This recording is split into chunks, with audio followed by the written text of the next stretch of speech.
Setelah menonton video ini, kamu tak akan lagi menjadi budak cinta. Di sini, kita akan melihat cinta dan wanita dari sudut pandang ilmu pengetahuan. Sementara meninggalkan teori-teori cinta yang berlandaskan filosofi, seni, dan budaya. Kita akan melihat cinta sebagai bagian dari inner. Oke, mari kita telusuri misteri psikologi dan biologi. Tujuannya, agar kamu tidak tertunduk oleh cinta dan wanita, agar tidak menjadi budak cinta. Berikut penjelasannya. Pertama, yang membuat kamu merasakan cinta adalah otak, bukan hati. Ini adalah kesalahan besar jika mengatakan bahwa pemikiran berasal dari otak, sementara perasaan berasal dari hati. Secara ilmiah, ini adalah kesalahan besar. Tanya saja pada guru biologi, jika tidak percaya. Emosi adalah bagian dari watak perasaan, suasana hati, insting, rasa sayang, kerinduan, kesedihan, semuanya berasal dari otak. Hati sama sekali tidak terlibat dalam perasaan ini. Hanya dalam kalimat puisi, hati masih memiliki sedikit kaitannya, karena ketika jatuh cinta, hatiku berdebar kencang. Tapi jantung berdebar karena instruksi otak. Tidak mungkin jantung berdebar sendiri. Semua bagian tubuh kita berfungsi atas perintah otak. Itulah sebabnya, jika otak rusak, kita akan mati.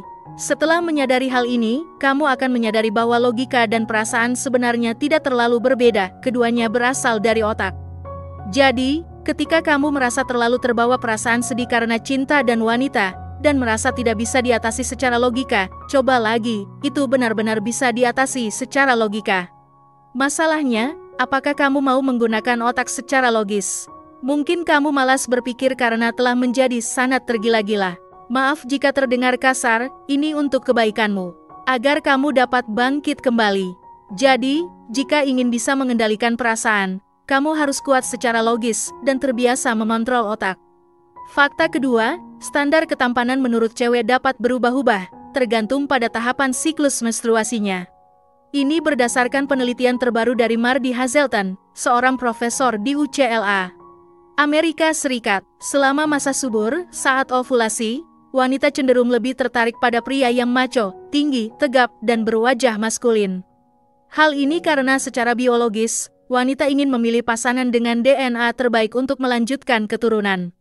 Paham kan? Saat masuk masa ovulasi, berarti sel telur wanita sudah matang untuk dibuahi.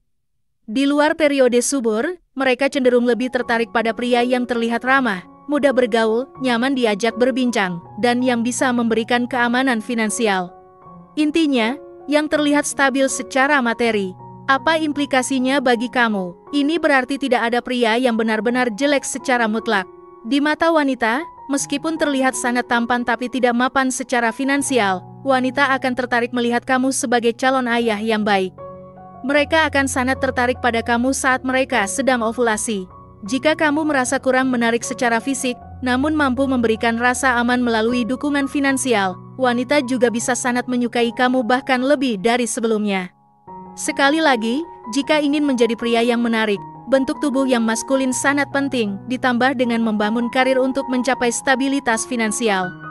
Jika kamu berada dalam kondisi ini, wanita akan semakin tertarik, dan kemungkinan untuk selingkuh pun semakin kecil. Tetapi bagaimana jika penampilan saya biasa dan saya tidak punya uang? Ini artinya satu hal, berhenti memikirkan wanita, berhenti galau. Karena wanita lebih fokus pada meningkatkan penampilan dan mencari penghasilan. Nomor 3, penyebab cemburu berlebihan dan perilaku toksik adalah tingginya kadar oksitosin dan dopamin. Pernahkah kamu atau pasanganmu tiba-tiba menjadi sangat cemburu, bahkan melakukan tindakan-tindakan yang tidak masuk akal? Seperti mengendalikan dan membatasi. Ini disebabkan oleh kelebihan dopamin dan oksitosin dalam tubuh.